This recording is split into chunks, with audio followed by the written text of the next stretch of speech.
Lesbian, gay, bisexual and transgender people in South Africa enjoy the same rights as non-LGBT people. South Africa has a complex and diverse history regarding the human rights of LGBT people. The legal and social status of between 400,000 over 2 million lesbian, gay, bisexual, transgender and intersex South Africans has been influenced by a combination of traditional South African mores, colonialism, and the lingering effects of apartheid and the human rights movement that contributed to its abolition. South Africa's post-apartheid constitution was the first in the world to outlaw discrimination based on sexual orientation, and South Africa was the fifth country in the world to legalize same-sex marriage. South Africa is to date the only country in Africa to have legalized same-sex marriage. Same-sex couples can also adopt children jointly, and also arrange IVF and surrogacy treatments. LGBT people enjoy constitutional and statutory protections from discrimination in employment, the provision of goods and services and many other areas. Nevertheless, LGBT South Africans, particularly those outside of the major cities, continue to face some challenges, including homophobic violence, and high rates of HIV/AIDS infection. Homosexuality and same-sex relations have been documented among various modern-day South African groups. In the 18th century, the Khoikhoi people recognized the term "coetzire," which refers to a man who is sexually receptive to another man, and "sororgus," which refers to same-sex masturbation usually among friends.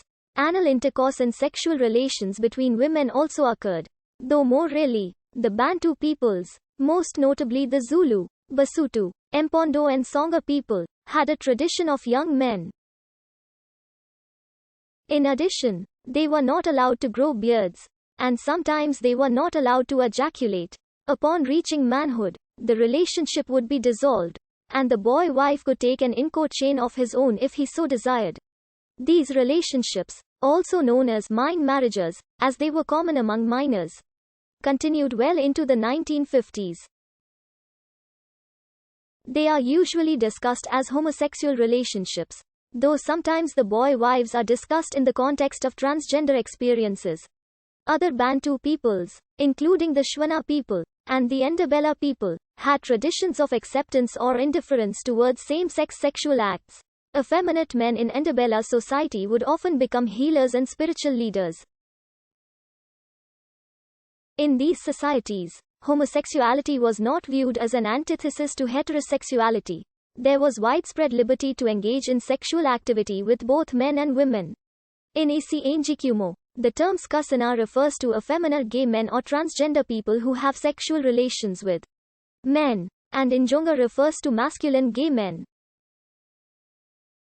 Sexual intercourse between men was historically prohibited in South Africa as the common law crime of sodomy and unnatural sexual offense, inherited from the Roman Dutch law.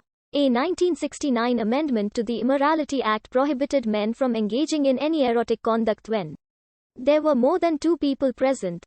In the 1970s and the 1980s, LGBT activism was among the many human rights movements in the nation, with some groups only dealing with LGBT rights and others advocating for a broader human rights campaign.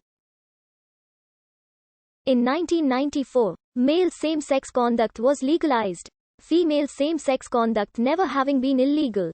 At the time of legalization, the age of consent was set at 19 for all same-sex sexual conduct, regardless of gender. In May 1996, South Africa became the first jurisdiction in the world to provide constitutional protection to LGBT people via Section 9 of the South African Constitution, which disallows discrimination on race, gender, sexual orientation and other grounds.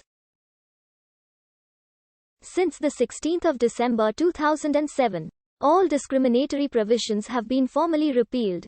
This included introducing an equalized age of consent at 16 regardless of sexual orientation, and all sexual offences defined in gender-neutral terms under South Africa's ruling National Party. From 1948 to 1994, homosexuality was a crime punishable by up to 7 years in prison. This law was used to harass and outlaw South African gay community events and political activists. In January 1966, the Forest Town raid on a large party in Forest Town, Gauteng led to further restrictions on gay and lesbian South Africans. Despite state opposition, several South African gay rights organizations formed in the late 1970s. However, until the late 1980s, gay organizations were often divided along racial lines in the larger political question of apartheid. The Gay Association of South Africa, based in the Hillbrow district in central Johannesburg, was a predominantly white organization that initially avoided taking an official position on apartheid, while the Rand Gay organization was multiracial and founded in opposition to apartheid.